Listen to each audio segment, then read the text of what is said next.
All right, today we're going to talk about business requirements. So, what are business requirements? They are basically outlining the documentation of customer needs and expectations. So, in our cases, the player needs and expectations, as well as the requirements to achieve our overall goal of what we're doing in our game design. So, this is the template that I gave you guys. This template has a little bit of information at the top for you. I give you an example of basically what is needed.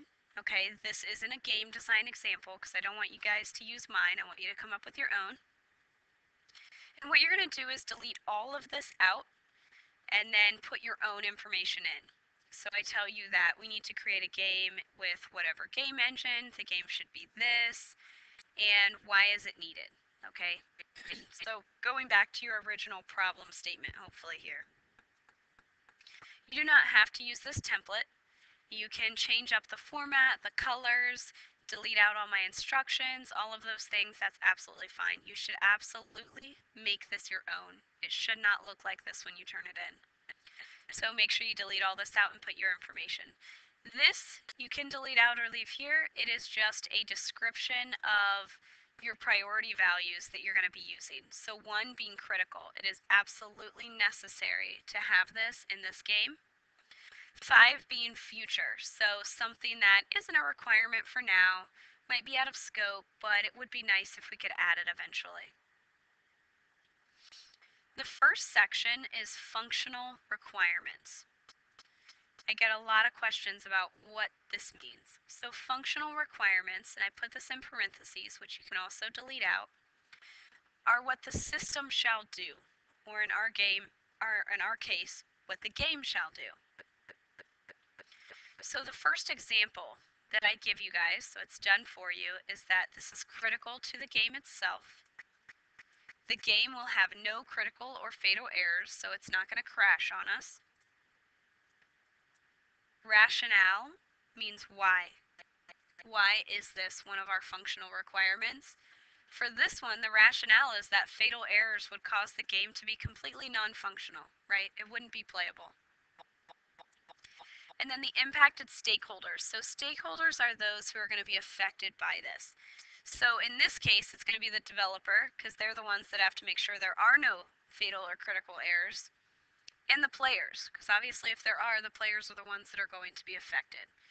Most of the things on here will be developer and players are going to be our stakeholders, but it could be other people depending on what it is. I give you a few more examples here. I do not want you to use these. I want you to use your own. I want you to put them in your own words, and your list should be much more detailed than 4 little things. What I added was a link to some really good functional requirements for an actual video game that was being created. This has so many functional requirements.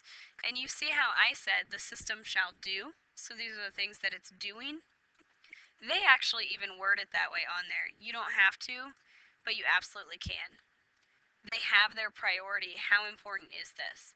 Now, most of this is related to the game basics, okay? Your logins, what rights do the administrators have? So you might not have a lot of these, except for the system shall allow the player to exit the game, that kind of thing. But you may not have a screen name or a login or a server, okay? So those obviously aren't as valid. But they actually break it down by each specific section within their game. So they have map functional requirements. The map is going to have buildings, trees, lakes, hills, plains. They have the tank, okay, which is the actual player in their game. The player shall move the tank.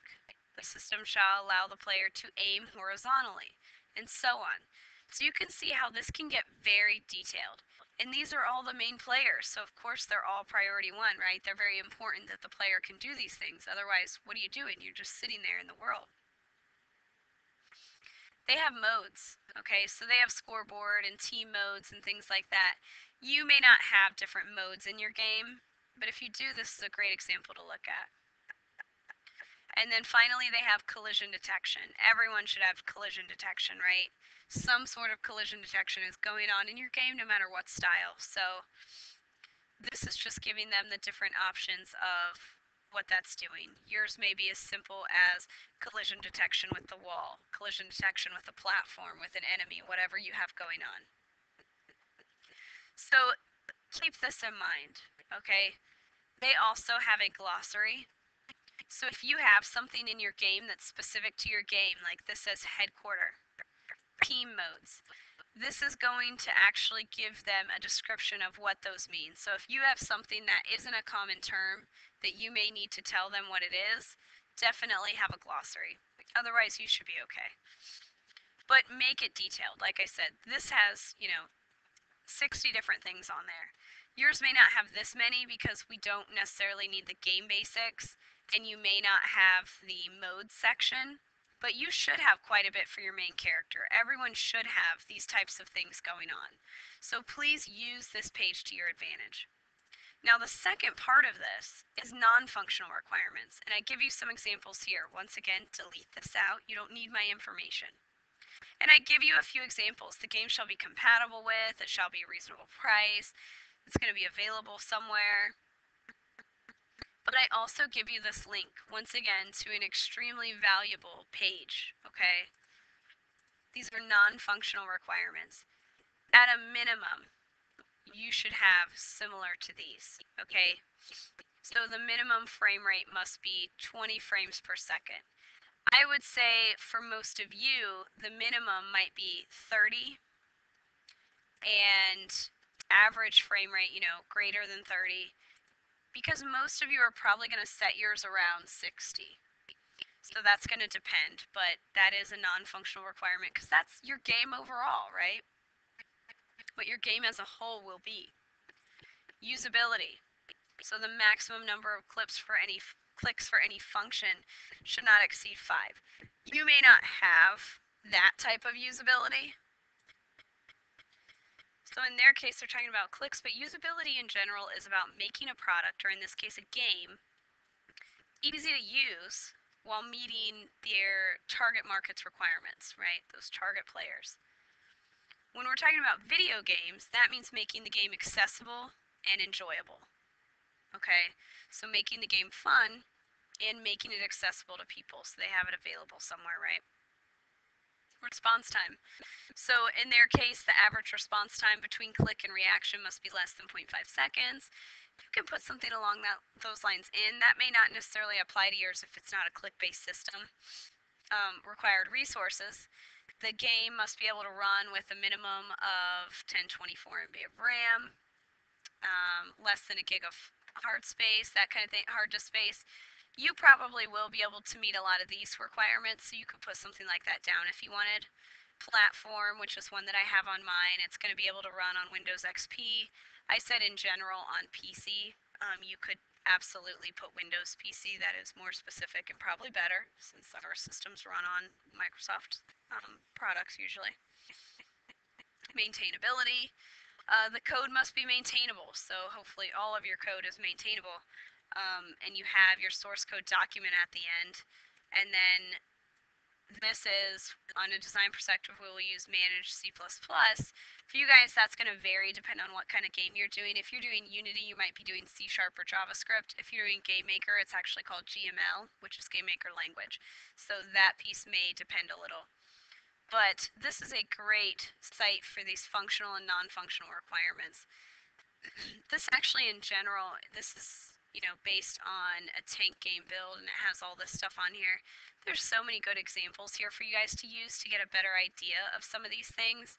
But to me, their business requirements are really one that it's hard to explain. I have that system shall do, system shall be, and I try to explain it to you guys.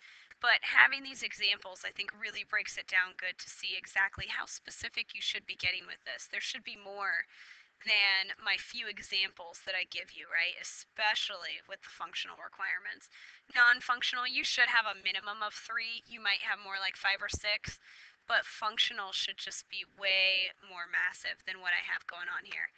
If you get stuck or you have any questions, just let me know.